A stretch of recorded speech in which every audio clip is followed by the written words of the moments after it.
Ang buhay ng tao ay binubuo ng salitang kagandahan, puno ng kulay, kasiyahan, at masuyong pag-iibigan. Kung maaari lang sanang ganitong buhay ang maging sandalan ng karamihan magpakailanman.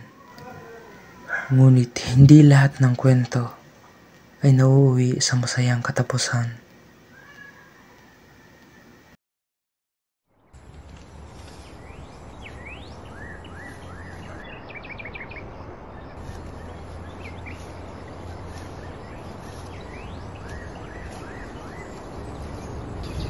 Maaari ko ba kayong tulungan, Ginoo? 13 taon na ang nakalipas nang tinulungan niyo ako mailibing ang bangkay ng aking ina at sunugin ang bangkay ng isang lalaki. Hayaan niyo ngayon, ako naman ang tutulong. Sa palagay mo, sino ba ako? Isang taong dakila, isang taong inakala ng lahat ay patay na. Ang naging kabiguan ay aking ring ipinagdamdam. Nalaman mo ang aking lihim. Isang lihim na maaari mo ito mahaba.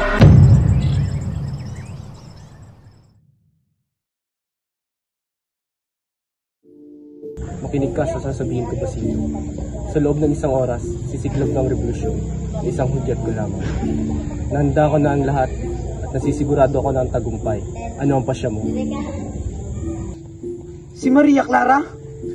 Oo, nais kong iligtas mo siya. Hinangad kong mabuhay pa dahil lamang sa kanya. Ngunit, huli na po kayo ng dating. Patay na po si Maria Clara. Patay na? Si Maria Clara? Kaninang hapon lamang po, ganap na 6:00. Hindi yan totoo. Buhay pa si Maria Clara. Nagdadahilan ka lang kaya mo yung sinasabi.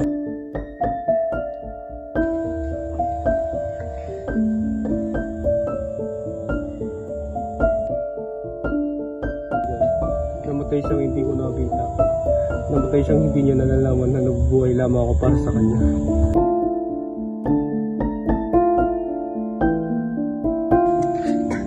Kaawa-awang Ginoo, hiling ko na magkaroon ng katahimikan si Maria Clara.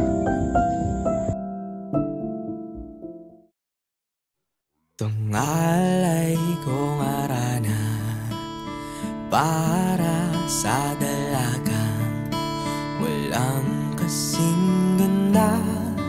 Ang mayroon sa sangalin mo ay akong nanaisin ng tadhanang mapanlin lang, di hahayaan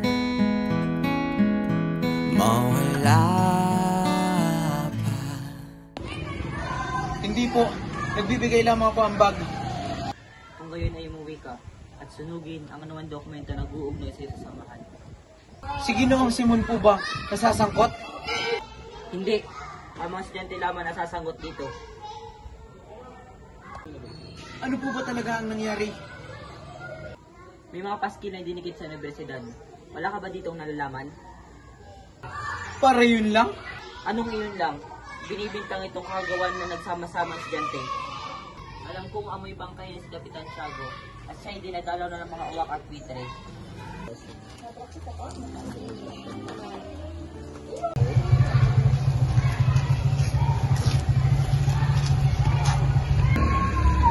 Ano bang nangyayari, Pelaez? Wala akong nalalaman. Sinabi ko na noong kalokohan ng lahat. Narinig mo sinabi ko yun, hindi ba? Pero ano nga ang nangyari? Basta't ikaw ang testigo ko, wala akong kinalaman sa ginagawa ng samahan, maliban sa pagbayo. Tandaan mo yan. Oo, sige. Hindi ko kakalimutan. Pero sasabihin mo na sa akin lahat ng nangyari.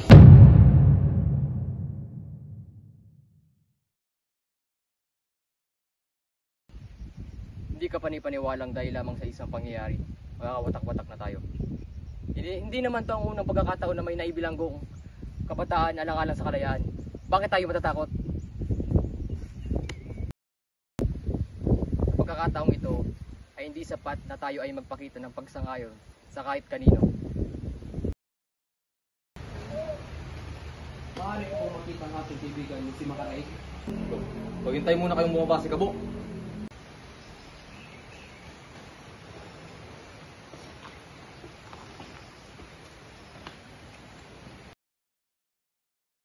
Ikaw rin ba, Basilio? Nagpunta ako para kitain ka, aking kaibigan. Ano ang iyong pangalan, bata? Basilio po.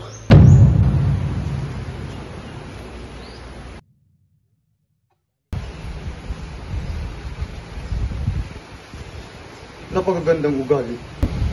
Sa panahon ng katahimikan, iniiwasan mo rin kami. Ako? Bakit ako? Ayan mo kaibigan, sumakay na tayo sa karwahe at natin pag-usapan na nangyari sa salo-salo.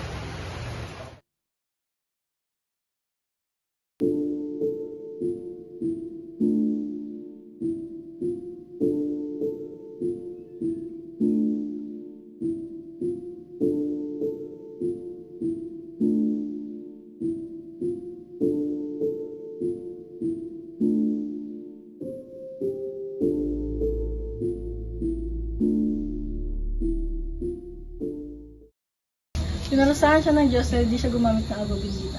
Yung nakakalang magdadala sa kanya ng sakit. Mabuti at pinalayas ko siya upang iwasang kalabanin ng mga praile at madali ang makahanap ng pantubos kay Huli. Huli! Ano iyon, Hermana? Si Basilio! Sino? Ano ang nangyari sa kanya? Patawad, Huli, ngunit dinakip si Basilio kasama ibang mga ngaral dahil sa mga paski na naglalaman ng paghihimagsik laban sa gobyerno. Huli, lakasan mo ang iyong loob. Si Basilio ay nasa panganib at ikaw lamang ang makakatulong. Humanda ka, tayo pupunta sa tribunal at hihingi ng payo. Halina, Huli.